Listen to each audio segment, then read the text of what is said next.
Hello, my name is Isabel Sutcliffe and I'm Chair of the Federation of Awarding Bodies, popularly known as FAB.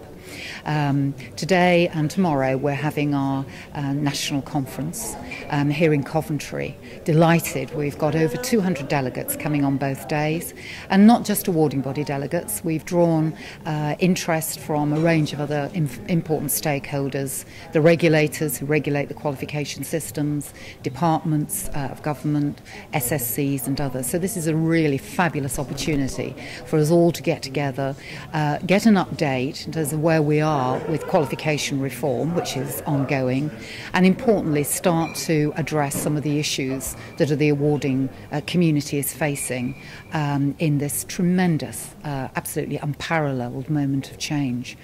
We have two forms of qualification reform underway at the moment. We have one hitting 14 to 19 learners, with the introduction of the specialised diplomas for 14 to 19. And then, of course, for post-19, we have the Vocational Qualification Reform Programme, which is a UK initiative. So all four nations are interested in the outcome of that reform programme.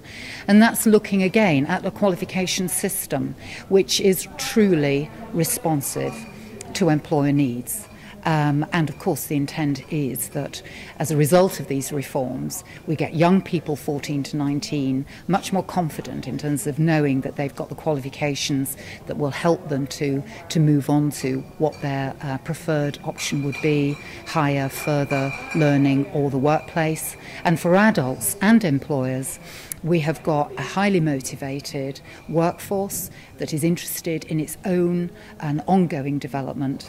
And of course all of that then will ensure that UK PLC is a competitive country going forward, and we've got an empowered citizenship that's making the most of the opportunities that our democracy offers.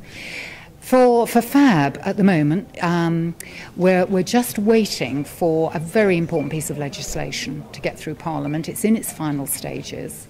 We've just heard from Ian Wright, Minister at DCSF, just confirming the expectation that the bill will receive royal assent next week, at the end of next week or the week after. This will lead then to the establishment in England of a truly independent regulator. We hear lots of exciting things from the interim regulator at the moment about how regulation is going to be different going forward. We're promised it's going to be a high-level strategic regulator, that we are looking for a future, or we will be entering a future environment where awarding bodies can really get on with the business that they know, which is working with important stakeholders, employers, sector skills councils and others, to develop highly valued qualifications that learners, employers, parents, HE, schools, you name it, they'll get what they want. They'll have confidence in the qualifications that we develop. So personally, I'm quite excited about what the future holds, but I would be the first to say that there are enormous challenges in actually making that future work for us.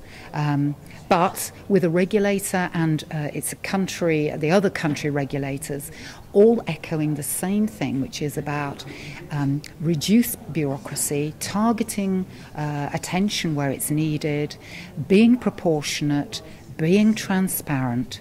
That's the future that I can have confidence in.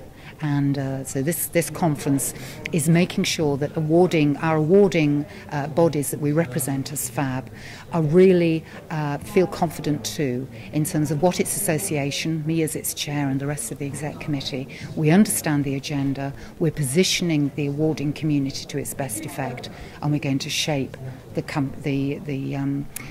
emerging environment so that we can all make our businesses efficient and successful. Which is all we can all hope for, yeah?